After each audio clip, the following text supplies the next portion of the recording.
can start your presentation now. I can see your PPT. You can start your presentation. Okay, perfect. So, So carry on. yeah. So, let me give a backdrop to what this is. And before that, greetings to everyone who's there in the audience. For me, it's afternoon. For people across the globe, it could be morning or evening or afternoon. So, whatever it is. Uh, the background to this is that most of the sciences, in terms of medicine, when we look at them in the modern day context, they talk about evidence based science, and that is where they tend to trash all traditional sciences. Whereas modern science thrives on the principles of traditional sciences itself, just that the language changes. It is important that we contemporize the language, the communication of traditional medicine to make it contemporary and comprehensible to an audience at large, and also bring to the fore the fact that what we talk in terms of modern science, in terms of what we call as evidence based, is nothing but just proving of a hypothesis that already exists in one or the other traditional medicine or traditional sciences. In this respect, it, if we look at the sciences, the most important and integral element comes to be theoretical sciences, which is primarily physics and mathematics. These two pure sciences form a language or create a language in which rest of the sciences or biology, which I per se believe that is more of application than a pure science itself, finds their relevance, their communication. And when I go back to something like mathematics or physics, I am able to draw parallels. I am also able to draw confluence. I am also able to draw interference of traditional wisdom and modern science and get the best out of it. Life begins with gestation and ends with death. Mortal life begins after birth. Ayurveda by itself is a science which brings down things to levels of 5 and 3, as is generally known. 5 being the 5 elements called as Panch Mahabhut, which are said to constitute every other element of the universe, whether it is living or non living. The 3 elements are then categorized, derived from these 5, into 2 triads. One triad is very commonly known as the element of Vat, Pitta, and Kapha, and supposed to be the constitution or constitutionary of the human body or anything again in the universe, animate or inanimate. The second triad is that of Sattva, Rajas, and Tamas, which deals with the psychiatric side or the psychiatric elements. If I have to draw parallels or if I have to draw a language which finds communication to a person who is from modern science or not from modern science, for him, most of Vat, Pitta, and Kapha and Sattva, Raj, and Tam become something that they just cannot relate to. They have no foundations on it. But basic schooling does yield a ground for everyone who's gone to school to understand that there is something in this world as energy, there is something in this world in the form of atoms, there is something in this world in the form of molecules, and there is a difference between them by virtue of their properties, their mass, their uh, structure. When you want to understand something much more broadly or much more deeper, either ways, you try to narrow things down to something which is unitary. And when you try to do the unitary derivation, you end up coming down to basic something that will constitute or define almost every other thing. This is the place, this is the point where we draw an understanding that mathematics, in terms of a language which can help justify things, and physics, particularly quantum physics and quantum sciences, becomes an area which gives shape to most of the principles in just two drawn parallels perhaps. One is waveforms and wave mechanics, the other is thermodynamics. Thermodynamics is rather more a part of theoretical sciences than purely quantum sciences. You can say something coming out of quantum sciences again. So the ultimate unitary becomes wave sciences or wave mechanics or wave forms.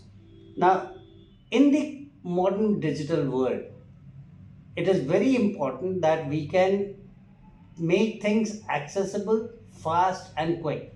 While on the one spectrum, we have things like quantum computing and quantum sciences developing very, very fast. If I were to contemporize Ayurveda in any context on the global platform, I have to bring it to the same point. Given this backdrop, now I would look to talk about what Prakriti is, what do the two triads mean, which are called as doshas, and how this is in application right now. Before I talk of the Panch Mahabhut, the theory, the mathematical applications, etc., if I were to talk about my presentation, I would go to the second part of this presentation and take things from there. That basically the process of life, the process of medicine goes with the idea of age progression, and it is a linear model. Linear model because it starts from a 0 day of gestation, comes to 280 odd days of gestation, maybe a few days less, maybe a few days more, and therefrom the entire model turns from south to north to back north to south. If I were to analyze how Ayurveda looks at life processes, it is a process where you traverse from a starting point of 0 to 121 being the assumed age of a normal person at the most. So across 121 years, from 0 to 121 years, you are traversing a certain path. The reverse of it is what you traverse in the shorter frame of 9 months of gestation. So the difference between the two of them is the rate of how this time period is going to be lived, or how the things in your body are going to translate. This justifies the basic idea of matter and energy conservation both, that neither matter can be created or destroyed, nor energy can be created nor destroyed. But at the same time, time becomes a relative, and in the physical world, it is only linear and unidirectional. Though if I were to consider Einstein's theory of relativity, it would talk of the linearity of time changing, and the linearity of time changes according to your place on the geography in the universe. Ayurveda also says that across the different time zones, the physical biomes that life exists, as the person changes his location physically from one geographical biome to another geographical biome, the way his body behaves, the cyclic manner in which the seasons, the daily diurnal rhythm, the annual life cycle variates, that goes on to a periodic pattern of different ways. It has a seasonal cycle, it has 8 phases of daily cycle, it has a 45-day span across the year of changing seasons and somewhere in between, and all these can be summarized in mathematical equations. Wait, I have not put up on the slides just because I didn't want to confuse people. The translations, as I can show, depend on your geographical time zone or geographical physical zone presence. Your random transitions to say that I am in India today, tomorrow I fly out and start living in London for some years, and another day I fly out and stay at Nicaragua, and then again I fly out and stay somewhere, say in Australia, and then again come back. So this back and forth random movement and the change in geography through whether it is an equatorial zone or a tropical zone or a temperate zone or an arctic zone, then across the time zones, all this has an impact on the diurnal rhythm of the human body. This has well been established even in modern science, and it is no more limited to a concept being a part of Ayurvedic wisdom. But this transition and these impacts, the durations for which you expose yourself to these geographies, definitely has an impact on the linearity of age being only unidirectional. That fraction may be very, very small, maybe say 2 months or 3 months or 6 months. But if we go down the old concepts of medicine, there was an idea of sanatorium. The idea of sanatorium thrived on the premise that when we change a person's habitat, he has a chance of improving his health and living longer. So, in a sense, that was an idea to change his physical surroundings that were having an impact on his physical body's metabolism, which, in terms of these sciences, when narrowed down, brings to the fact that the thermodynamic changes that happen within the body because of these changes, or the induction of metabolic changes, leads to changes in energy patterns within the body, and these changing energy patterns are thermodynamically unstable, dynamic, but they are always again linear in one function, translating from passive to latent to active energy, which creates a potential difference, a thermodynamic potential difference, which is translating in the form of aging across as you age. So, if this process can be altered, slowed, it falls in the realms of quantum sciences, where relativity of matter, relativity of energy, both fall in terms of relation with time, and their regression of time, regression of age is very much a possibility. You also transition across social dynamics, family dynamics, and in social relations, and those also are expected to be factors that influence the behavior of human body, and this is something that is well established. Human behavior transitions are always patterned in antagonistic behavior or antagonistic pairs, like happiness and anger. There are cyclic transitions of behavior. There are transitional matrices between which behavioral patterns move around. There are behavioral states which distinguish the antagonistic nature of behavior by virtue of stagnation of behavior between a period of time. And then there are random transitions between these again. In a moment, you could be very, very happy, and at the next moment, you could be very, very ebullient, and then suddenly you become very, very sad. So, all these things, when I talk about energy, when I talk about latent energy, when I talk about active energy, it means that I need an understanding of what Prakriti is, how latent energy is defined, active energy is defined, energy transitions are defined, and these need to be understood. Also, that when all these things in terms of energy are being explored or understood, there is bound to be an anarchy, there is bound to be a randomness in the movement of the body's physiological and physical systems. There need to be modeling techniques that help you understand these movements, and these movements also would fall into periodic and non-periodic patterns. Like I said, that there would be a daily or a seasonal cycle.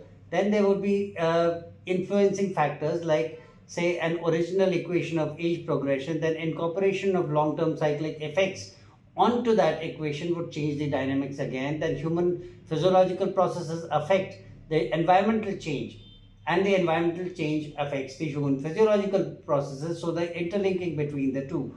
All these things, when we lay down into a foundation of theoretical physics interpretation, it brings to the point that you have a layered influence, you have a multi-scale dynamical system that helps understand these changes.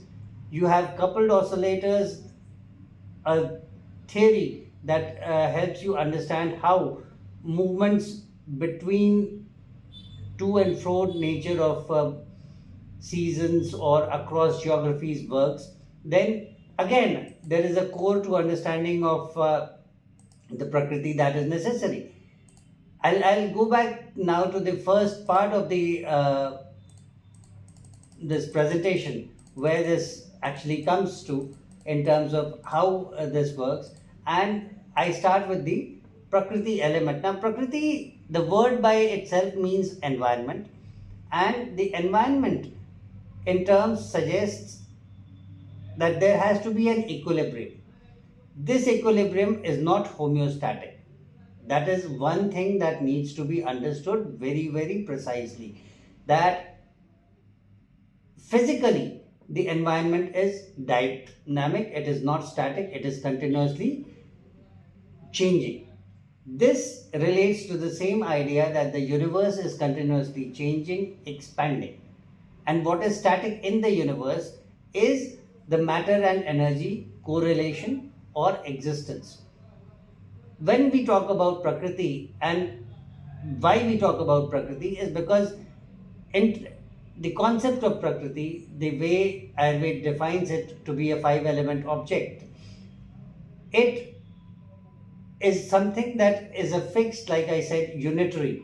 These five elements become a unitary based upon which you can describe, you can elaborate the constitution of the entire universe, and in a way it helps you understand the effect of different substances on the human body or the living organisms and how things change in its own way, in its own form of chemistry, the way Ayurveda would look at it. The idea here, when I talk on this subject, is to bring in an integration of modern sciences. That integration is possible by means of mathematical and theoretical physics, and this enables me or any one of us who wants to study on this subject or move further ahead on this subject, focus on cyclicality and randomness of this entire objective. This leads to an understanding how energy dynamics and human physiology work, and those are then explained in terms of mathematical equations. The abstract of this presentation suggests that Prakriti works through a quantum mechanical framework where the central concept integrates Ayurveda with mathematical models and theoretical physics to describe Prakriti. The dosh or the gun, the two triads that I talked about, the physical and the psychological ones, they again form a combination which is well explained through mathematical models. And these mathematical models are frameworks which are derived from thermodynamics and nonlinear dynamics to quantify energy transitions. Ayurveda by itself is a traditional system, and the idea is to bring it to a contemporary present when I talk about these. Going to gestation, gestational modeling is simply the understanding that what we live through the living world, where we say that human body transitions from a cough means a state where the body is by itself growing, replenishing itself and correcting itself, to vat, where it is diminishing, where it is denaturing, where it is by itself destroying itself. Gestation is just the reverse. From a state where it was in a self delimiting, diminishing space, it kind of grows into a framework and then consolidates itself towards a state where it is prepared to then further grow, develop, and then assume a state wherefrom it will decline. So it is more of a cycle of change of state of matter, wherein from a no state it comes to a solid state, and from a solid state it goes back to a almost no state. Why I say no state is because in those states, at the beginning of gestation and just after death, you don't have the mortality of the living organism.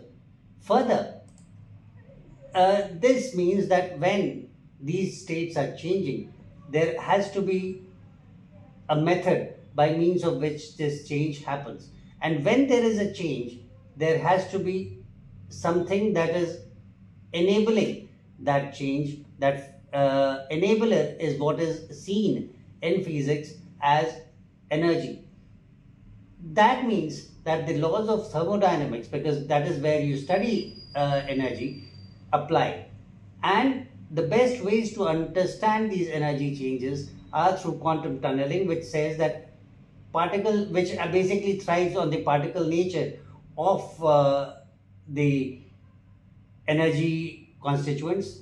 The idea that energy states can superposition themselves upon each other, the latency, the passivity, and the active forms of energy, and all these being governed, as I said, by thermodynamic laws, to the basic idea that there will be an entropy, there will be a state of disarray, and entropy will continue to increase as you age. This goes along with the principles of relativistic time dilation, and those can be explained using Lorentz transformations. The introduction to relativistic time dilations allows the understanding or allows the confluence of quantum sciences into healthcare. It also helps you understand the time forwards and time lag effects by, as I said, by virtue of your changing geographies or changing time zones or changing biomes.